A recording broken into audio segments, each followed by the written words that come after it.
They found the ledger sealed behind the church wall in Williamsburg in 1931, stitched into the bricks like a wound that never healed. The paper inside was brittle, darkened, and smelled faintly of iron and mold. Written in cramped ink were 3 words scratched over and over again, as if the hand that wrote them was shaking or terrified. Do not remember him. No date, no signature, only a name beneath it, half scraped away. James Armistead. For over a century, America praised its revolution, its generals, its founding myths. But there are names that history doesn't forget by accident. There are names that are removed, quietly, surgically, because remembering them threatens the story itself. James Armistead was once called a patriot, a slave who moved freely between enemy camps, a man trusted by officers who would have executed him without hesitation had they known the truth. He fed false intelligence to the British. He walked through death daily. And when the war ended, when the cannons went silent, something else began. A second war. One fought in ink, silence, and disappearance. This is not the story you learned in school. This is not a heroic biography. This is an excavation of erased records, corrupted testimonies, and a terror buried beneath Virginia soil.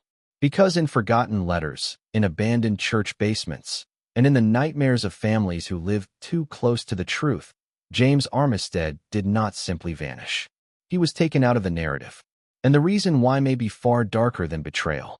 James was born into bondage in Virginia, sometime before the Revolution ignited. No one recorded the exact year. Slaves rarely received that courtesy. What was recorded, quietly, in plantation correspondence, was that James was observant, unusually silent. He listened the way locked doors listen. When war came, chaos loosened rules. Armies moved. Lies moved faster. James volunteered, or was volunteered, to enter British-controlled territory as a servant. On paper, he was insignificant. In reality, he was everywhere. British officers spoke freely around him. They mocked colonial resistance.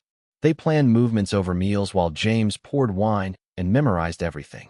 But there are accounts, fragmented and dismissed, that James did more than listen.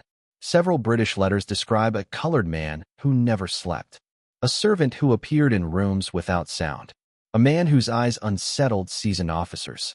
One soldier wrote that after speaking with James, he dreamed of drowning in black water. These were dismissed as stress, or madness. But James continued to move between camps, carrying false reports that lured British troops into ambushes. He became indispensable, invisible, untouchable. And yet, after the war, when James petitioned for his freedom, something went wrong. Records vanished. Testimonies delayed. Names misspelled intentionally. His contribution minimized. Why would a nation erase a man who helped secure its independence? Unless what James knew, or became, could not be allowed to survive in memory. In 1786, James Armistead submitted a formal petition for emancipation. On the surface, it was simple. Witnesses confirmed his service. Even high-ranking officers spoke in his favor. But tucked into congressional margins were annotations never meant for public view. Delay. Sensitive. Handled privately. One clerk wrote, "The matter extends beyond service." That phrase appears nowhere else in revolutionary documentation. The petition stalled for years. During that time, Armistead reportedly lived near isolated church lands outside Richmond. Parish logs mention him only once, with a warning beside his name. Do not allow after sundown. No explanation. Local oral histories, passed down in whispers, describe a man who spoke in riddles near the end of his life, who warned children never to trust flags or pulpits, who said the war never ended, only changed uniforms. When his freedom was finally granted, it came with a condition rarely discussed. James was forbidden from public speaking about his wartime activities. Silence was part of the bargain. And silence, when enforced long enough, begins to rot. In 1904, the same Williamsburg church sealed its underground annex permanently. No fire, no flood, just a closed door, bricked from the inside. Church elders claimed it housed unsettling materials. When questioned decades later, one elder reportedly said, "There are stories that, once heard, continue speaking even after death." The ledger found in 1931, the one warning, "Do not remember him," was catalogued, then quietly removed from public archives. Its photographs were destroyed. The librarian who logged it resigned within weeks. James Armistead's name vanished again, but something remained. Families near the church reported recurring dreams of a man standing between two armies, his mouth sewn shut with thread. Children woke screaming, repeating words they didn't understand. Freedom is not the same as release. History tells us James Armistead lived, served, and died. But forgotten history suggests something else entirely. That he learned secrets no man was meant to survive. And that America's foundation may rest not on liberty, but on a silence enforced by fear. Freedom arrived for James Armistead without celebration. No crowd gathered. No bell rang. The document granting his emancipation was read quietly, behind closed doors, as if the words themselves were dangerous. Witnesses later recalled that the clerk refused to read certain lines aloud. He simply nodded, folded the paper, and slid it across the table like contraband. Those missing lines were never recovered. What remains, however, are the patterns. After gaining freedom, James did not travel. He did not write publicly. He did not recount his heroism, even though doing so could have secured comfort, patronage, protection. Instead, he stayed close to Virginia soil, near churches, graveyards, and forgotten roads. Places where history layers itself like sediment. Neighbors described him as changed. Not proud, not relieved, but burdened. One farmer wrote in his diary that James once said, "They do not fear what I did. They fear what I heard." At night, lights were seen burning in James's cabin long after others slept. He was known to copy passages from sermons, crossing out words like salvation, obedience, divine order, replacing them with single symbols, circles broken by vertical lines.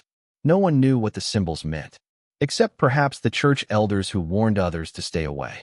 In the early 1800s, an orphanage operated less than 10 miles from where James lived. Officially, it housed children displaced by war and poverty. Unofficially, it was overseen by the same religious council that delayed James's emancipation. The orphanage records contain an anomaly. Children who arrived malnourished and mute would, within weeks, begin speaking in coordinated phrases. They described the same recurring dream.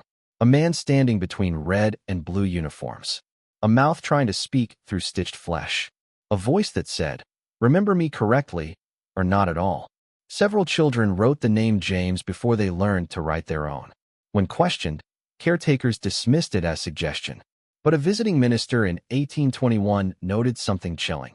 The children stopped dreaming once James Armistead's name was removed from chapel lessons and censored from local discussion. Memory itself had become contagious, and it was being quarantined. Historians describe James Armistead as a spy of convenience. A man used briefly, then discarded. But suppressed correspondence tells another story. After the Revolution, a network of informants remained active, not against foreign armies, but against memory. Veterans who spoke too openly. Clergymen who questioned the moral cost of independence. Former slaves whose testimony complicated the myth. James was connected to many of them. Letters reference a listener, someone who collected confessions, rumors, truths never meant for print. A man who knew which officers betrayed whom, which sermons were lies, which freedoms were conditional. This was the real danger. James Armistead was proof that the nation's birth depended not just on courage, but on manipulation, silence, and controlled narratives. He knew that liberty was rationed, that truth was filtered, and that frightened institutions far more than any enemy army ever could. The last recorded sighting of James Armistead describes him standing outside the Williamsburg church at dusk. He was older, bent, but witnesses said his eyes were clear, almost relieved. He entered the church basement voluntarily. No service was scheduled. No record explains why. What is recorded is that the basement was sealed days later, permanently, from the inside. No body was ever recovered. No burial documented. Only a note added to parish records in a different hand. The witness has been contained. After that night, James Armistead ceased to exist in public memory. Textbooks reduced him to a footnote, then erased him entirely. But forgetting is never clean. It leaves residue, and that residue waits. In 1837, a theological seminary opened less than a mile from the sealed church basement. Its mission statement spoke of discipline, obedience, and spiritual restraint. But former students described something else entirely, an education in unlearning. Forgetting. Controlled ignorance presented as virtue. The seminary's curriculum contained an unusual requirement. All students were forbidden from studying certain revolutionary era documents. They were told these texts produced moral instability. Those who asked which texts were punished with isolation. One forbidden name appeared again and again in confiscated notes. James Armistead. A surviving journal from a student expelled in 1842 describes nightly recitations conducted underground. The students were made to repeat a phrase until their voices broke. Truth is not freedom. Truth is burden. The journal ends with a final sentence written in erratic ink. They say he still listens. By the mid-1800s, families living near Williamsburg began reporting a shared affliction. Children, often unrelated, would wake screaming at precisely the same hour each night. They described the same dream with uncanny consistency, regardless of age or education. A man walking through fog, cannons in the distance. A voice asking, "What did they tell you I was?" Doctors blamed hysteria. Ministers blamed sin. But genealogical records reveal something unsettling. Many of these children were descendants of church officials, clerks, and officers who testified against James Armistead or benefited from his silence. The dream was not random. It was inherited, and it grew stronger when the name James Armistead was spoken aloud. In 1899, a state archivist named Edwin Mercer attempted to catalog Revolutionary War petitions that had been sealed for decades. His supervisor warned him to skip one particular bundle, documents marked with a faded symbol, a broken circle. Mercer ignored the warning. His personal letters describe a rapid psychological decline. He complained of hearing whispered corrections while reading, of feeling watched when alone with the files, of discovering that entire pages seemed to change when reread. In one letter, he wrote, "This man was not erased. He was distributed." Weeks later, Mercer was found dead in his office. Official cause, heart failure. But his final notebook, never published, contained a single conclusion. James Armistead became a containment vessel for everything the nation could not confess. The notebook vanished shortly after.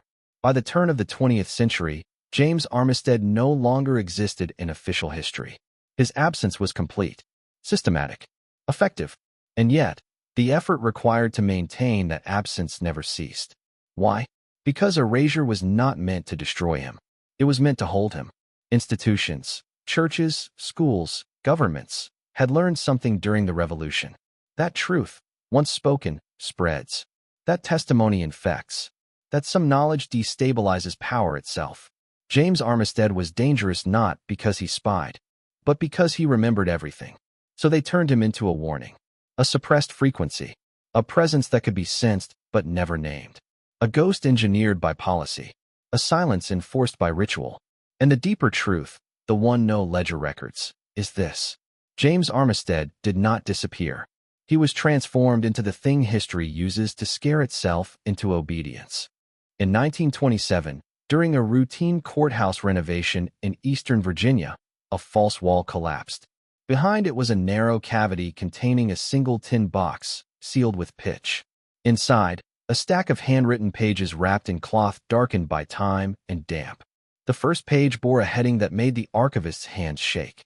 Inventory of contained testimony. The pages listed names, dozens of them. Veterans, clergy, clerks, orphans, each followed by short notes. Some read re-educated, others relocated. Several simply said absorbed. One name appeared at the top of every page, repeated like a refrain. James Armistead. The archivist reported later that while reading, he felt an overwhelming sensation of being corrected, as if the document was not informing him, but measuring him. He said the room felt crowded, that the air thickened with the pressure of withheld speech. The box was confiscated within hours. The renovation continued. The wall was rebuilt. No official record of the discovery exists. By the 1930s, rumors of the sealed church basement resurfaced, this time among construction workers hired to modernize nearby buildings. One worker claimed to hear voices beneath the foundation. Not words, rhythms, like breathing time to prayer. A structural engineer noted that the basement did not match the church's blueprint. Its dimensions were wrong, larger inside than outside. There were no bodies, no bones, no evidence of execution. Instead, there were benches, dozens of them, arranged to face inward, as if the room had been designed not for punishment, but for listening. A priest who reviewed the findings privately wrote a single sentence in his journal before requesting reassignment. This was not a tomb. It was a receiver. The truth, when reconstructed from fragments, is horrifyingly precise. James Armistead was not silenced to end his influence. He was silenced to focus it.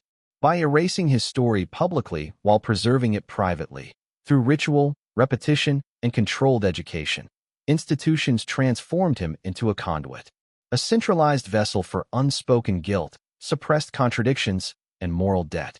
Every lie told to preserve the national myth was added to him. Every contradiction ignored. Every freedom denied. Every truth postponed.